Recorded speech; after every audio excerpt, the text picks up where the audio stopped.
And I think the fact that you got Andy's talking about the London elite, and Farage is sticking two fingers up at the establishment, tells you that they've probably diverged. That Farage has had £5 million gift, which most people don't get. And I think in London there is a cultural elite that and political elite that is quite out of touch with the rest of Britain. Nigel Farage says that he's standing in that by-election in Clacton as part of a strategy of, quotes, sticking two fingers up to the establishment. Meanwhile, the incoming Labour leader and Prime Minister, Andy Burnham, talks about the London elite. So what are they? What do they mean in 2026? Let's get the view of Paul Mason, economist, veteran journalist, and I think it's fair to say, Paul, advisor to some people in the Burnham team. Would that be fair? Oh no, I wouldn't actually. I would say I'm a mover and shaker in the Labour Party. I did some pro bono advice for John Healey, who is now out of the cabinet. But I look, I'm from the same town as Andy Burnham. I went up to campaign for him in Makerfield, so I certainly know them. But no, I'm not advising Burnham. No. Okay, so what is this elite? Look, Farage uses the term establishment. Burnham talked about the London elite. I live in London. I'm a journalist, and this week I was invited to two things. I went for the first time in my life onto that terrace outside Parliament where you can have a drink, and I also went to a place called the Reform Club where I took part in a seminar. And what struck me is that in neither place was I allowed to buy a drink. Only MPs can buy a drink in Parliament, and only Reform Club members can, in that wonderful building on Pall Mall, can buy a drink. And it just occurred to me, well, if there is an establishment, I'm not part of it. I can't buy a drink in the poshest places in London. So that's one single, isn't it? That there are places that most of us can maybe access, but we're not really part of. And that's how I would approach both questions of elite and establishment. But you see, in both cases, I think you wouldn't be able to buy a drink because you weren't a member. That's the point. Yeah, well, exactly. But Andy Burnham's a member, isn't he? He could have bought you a drink. And does that mean he's a member of the elite himself? Well, no, the point I'm making is that most people in this world, most people in this country, queuing up in their Tesco's, waiting for some of the women I see with their kids, waiting for the out-of-date goods to be put on the end shelf, so the prices are knocked down. They have no idea of the privileged world in which a minority of people live. And it's not just economic privilege, it's power and access privilege, the ability to meet people who matter, who make decisions. And I think we've always had it. It's always existed in Britain, but it's begun to morph. And I think the fact that you got Andy's talking about the London elite, and Farage is sticking two fingers up at the establishment, tells you that they've probably diverged. That Farage has had £5 million gift, which most people don't get. And I think in London there is a cultural elite and political elite that is quite out of touch with the rest of Britain. But is Farage nonetheless still an outsider, still someone who obviously doesn't have access to the same power networks as the people you're talking about? Well, I don't know what networks Farage has access to. I mean, in the sense that he doesn't spend a lot of time in Clacton, so I'm not sure where he is a lot of the time. And I was reading a report of this whole funding. Now, we don't want to get into the legalities of the funding of the Reform UK Party, but quite a lot of the people who run it, fund it, are associated with it, have businesses registered in the Montenegro yachting port of Tivat, in a tiny office. I was reading this on Open Democracy this week. Now, that tells me that Farage certainly has access to money networks, people with cryptocurrency stashes, people who like yachting. So, but then again, he wouldn't be alone. We all remember Peter Mandelson and George Osborne getting into a spat over who said what on a Russian oligarch's yacht. So there is this global elite. Some of our politicians are plugged into it. I think Farage is plugged into one bit of it, and people like Mandelson were plugged into another bit of it. And is it of itself an establishment or a power elite? Is it of itself a bad thing? I think it has downsides. because a lot of the people one meets at, you say, operas, or whatever, you wonder how much they really understand of the whole world. But I would say one of the functions of elites, and we've had ever since the time immemorial, the ancient Greece, ancient Persia, there have been elites, is that they can embody excellence. This is why, though I wish we had the greatest comprehensive education system in the world. When I get to see what goes on in the really great private schools, you have to admire it. You have to say, well, this is what teaching should be like everywhere. So I think that we shouldn't be trying to destroy elites from the point of view of destroying the excellence and the traditions that they sometimes are able to maintain. We all know about the Second World War, the SAS rogue heroes. However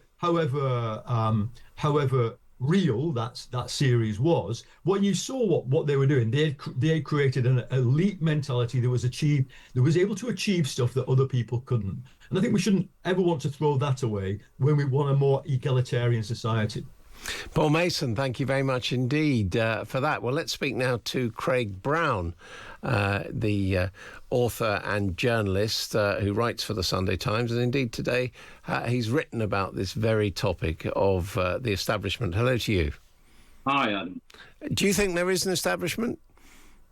I think I'd sort of agree with most things that Paul said, but I'd put an S onto everything, on the word elite and establishment, because I think there are various establishments, and Nigel Farage is a member of at least half of them. He might not be a member of the other half. And there are lots of elites, and obviously an elite, and I say that a good working definition of the establishment is someone who can, if you're a member, someone who can phone the governor of the Bank of England and arrange a meeting. Are you thinking of Nigel Farage there? I was thinking of him, because they both admitted that meeting took place. Now, I couldn't. I'm a member of various elites, I suppose, but I'm not elite enough to ring up the governor of the Bank of England and be put through. I'd be on an answering machine. Yeah, but you see, if we say that, right, okay, Nigel Farage is a member of the politico-economic elite, and maybe you're a member of the literary elite or the journalistic elite or whatever. If everyone's got an elite, it doesn't matter really, does it? It's only if there is this thing, the elite. I'd say it doesn't. Though, I mean, obviously, I'm with Paul, and there are lots of people who have no handle on power at all. I wouldn't. As he's someone who went to the Reform Club, but the person with him had to pay because he was the member. I wouldn't say that declassifies him from being a member of an elite. So most people don't get into the Reform Club. But I think that I'm in the top 1 million with Paul, maybe 500,000. But we're certainly not. Neither of us are in the top, 30,000, I'd say. And why does no one want to admit to being part of the elite? Well, I mean, that's really what I tackle. I tend to be a humorist, and so it's slightly humorous, my article. But I do point out that, in his autobiography, Tony Blair, one of the longest-standing prime ministers of the 20th century, said he wasn't a member of the establishment. Prince Harry has said he's not a member of the establishment. Farage obviously very recently said he's not a member of the establishment and is in fact actively engaged against it. So you think there is this odd phenomenon. No one wants to fess up to being a member of the establishment. Whereas in the old days, I think people were quite proud to be a member of the establishment. And even when you go to these clubs like the Reform or the Garrick, you feel people sort of strutting around slightly with the idea in the back of their heads that they've made it, that they are in this enclosed area. But maybe if they then went on a radio show, they would deny it. Yeah, they might well. I mean, I remember Douglas Hurd, who was, I think, a third-generation MP and also third-generation Etonian, insisting that he was the product of, I think, a tenant farmer, was the way he put it. Oh, yes. Didn't Michael Meacher do the same? Anyway, these are forgotten Because Yeah, I've got to ask, is it really about class in the end? Is it really people who've been to, like me, for example, who've been to private schools in Oxbridge? Is that who people are really talking about? it gives you a big leg up, and obviously most of the top brass, perhaps apart from Lee Anderson, were privately educated. But of course, there are people, lots of people from Eton in prison, and so I think they would then be disqualified. But certainly, it does help, because you've grown up with lots of people who and then you can ring up if you've been to school with the governor of the Bank of England or someone who knows him, or that kind of thing. So it gives you a kind of an entree, yeah. And have you ever felt that you yourself are part of the elite? I think every time you go, if I go to a private eye party, you sort of feel, oh yeah, I'm in this little. I don't think of it as an elite, but to some extent it is. But even if you're a member of a bowls club within your village or town, you're part of that little bowls elite. And so I think everyone likes that kind of warm feeling of belonging to something which other people don't belong to.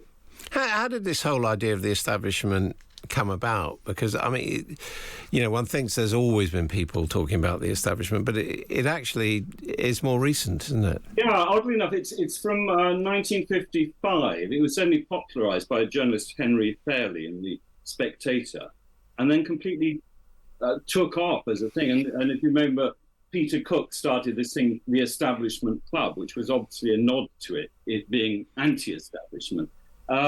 And so before then, it didn't really exist. There had been some suggestion by William Cobbett, 100 or so years before. I think he called it something else. He called it things. So it's an expression really of just about the people in charge. But of course, the definition of who's in charge changes all the time. And I think Farage is trying to reset that because obviously he has to appeal to the working class people who don't have any power, and he has to pretend that he's one of them. And of course, it's a pretense. Now, is the establishment the same as the blob? Well, I suppose in economic terms, that's what is it? Liz Truss was saying. Anyway, Liz Truss is very keen on the blob, and then, of course she's upset because she thought she was in the establishment, and then she can't even get re-elected. Did she lose her deposit? I can't remember. And so she has to demonize it. And then, of course, it can go as far as David Icke. You remember David Icke, who actually thinks the members of the establishment are actual physically lizards. He thinks that if you cut open the arm of the governor of the Bank of England, it would have sort of lizardy scales in it. So, you can take these things a little too far, I think. I think they did a Doctor Who series based on that as well. The Prime Minister and others were all lizards. But is this uniquely British, or do other countries worry about? I think I can't quote him line by line, but I think Trump is always making out that there's a sort of liberal elite which is against all working people, and so he pushes his ideas through, and in the term, and at the same time becomes even wealthier and even more elite himself. So it's always a sort of self-defeating argument. Do you think? I suspect it's everywhere, probably even in China. Do you think that Nigel Farage's campaign against the elite, telling people to vote for him, and they'll put two fingers up against the establishment, do you think it's going to work? It seems an odd reason to call the election just to put two fingers up the establishment. I don't know the voting figures. There's no one apart from Count Binface against him. And I suppose if Count Binface is elected, then he'll become a member of the establishment. And what happens if Farage then becomes Prime Minister? Will he still rant against the elite? I don't know how high he can rise and still suggest that he's not a member of it. And what's your advice to people? Should they aspire to be members of the establishment, or should they run away as far as they can? I'd say don't worry. I'd say don't worry if you're not. Don't worry if you are. Life's too short. OK, thank you very much indeed. That was Craig Brown, the author and humorist, and you can read more about his views on the establishment in his column in today's Sunday Times.